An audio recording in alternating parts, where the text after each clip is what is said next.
topic that is sure to be a bit controversial, but it really shouldn't be because the data, at least to me, are very clear, is this issue of phone use and sperm quality. Now, this can open up a whole array of issues related to things like EMFs, and you've got people out there that have, ideas about 5G and all of this stuff.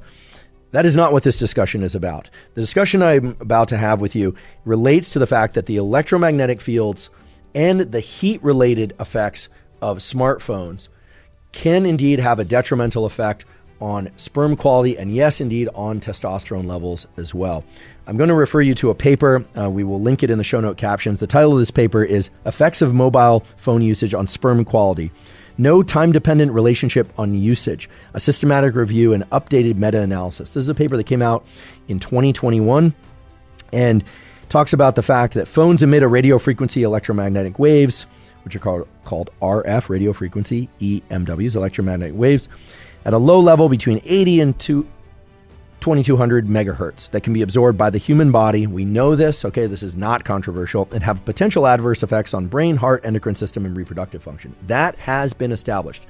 Keep in mind, there is basically no controversy that radio frequency waves and EMFs can have a negative impact on biological tissues. The question is, how intense are those radio frequency waves and EMFs, and how detrimental are those on those biological tissues? Okay, it's a matter of degrees, but there is very little controversy as to whether or not they have an effect on biological tissues, and I'm aware of absolutely zero data showing that they can have a positive effect on biological tissues. Since what we're mainly talking about now are smartphones, we want to separate out the heat effects of smartphones from the EMFs related to the fact that they are Wi-Fi smartphones or they're using cellular towers and Wi-Fi.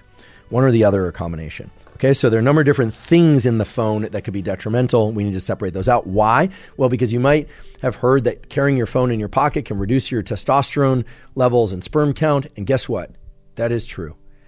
The data contained within this meta-analyses and other meta-analyses clearly point out that it can reduce sperm count and maybe testosterone levels significantly, but certainly sperm count and motility significantly. It reduces sperm quality. So should you avoid putting your phone in your pocket? Certainly your front pocket, I would suggest yes, right? If you are somebody who is seeking to conceive, right? I'm not somebody who is going to stop using my smartphone. I don't expect anyone's going to stop using their smartphone. The question is, should you carry it in your front pocket if you're a male?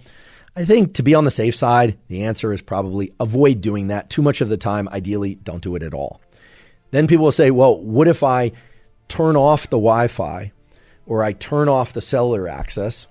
Then is it still a problem? Well, it's a problem due to the heat-related effects. And then people say, well, I don't actually feel the heat of the phone. It doesn't get that warm.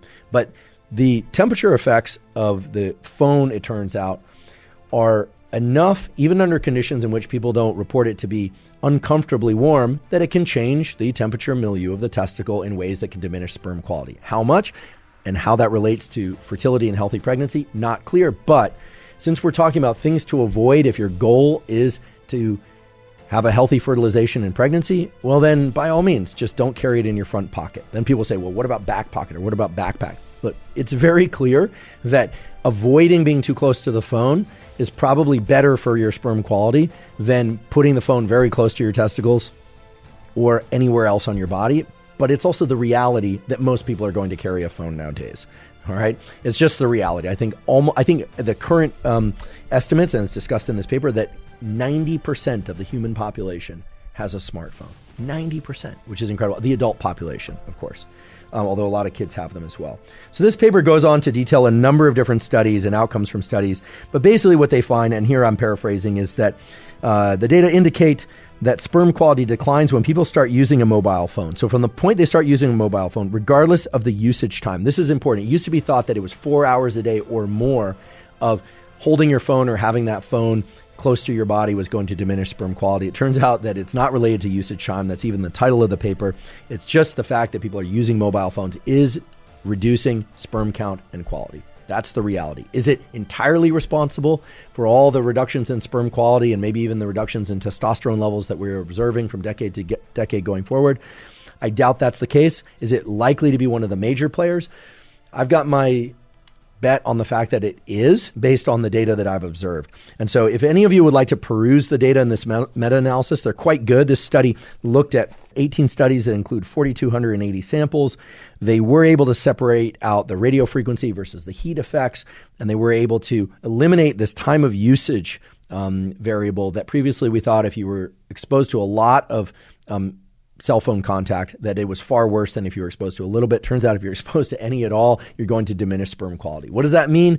Does that mean that no matter what you do, if you own a smartphone, that you're going to diminish sperm quality? I think the short answer is yes, but that you can mitigate it.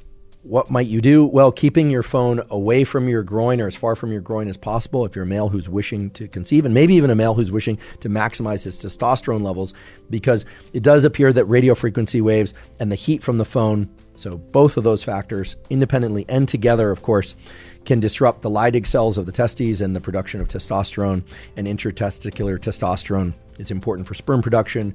The exact biological variables leading to all these changes isn't exactly clear, but if you're like me, you say, okay, probably not a problem for most males to carry their phone, but probably best to not carry it in the front pocket, maybe even avoid carrying the back pocket as well. Again, in the future, we will have an episode all about Bluetooth. We'll talk about various aspects of EMFs. It's a super interesting data set, and it's a data set for which there's a ton of controversy. It's really interesting, however, and there are more and more quality data coming out all the time. And I think going forward, we are going to see that indeed there are some negative effects of smartphones related to both their radio frequency transmission and the fact that they generate heat. And in general, heat is not good for biological tissues.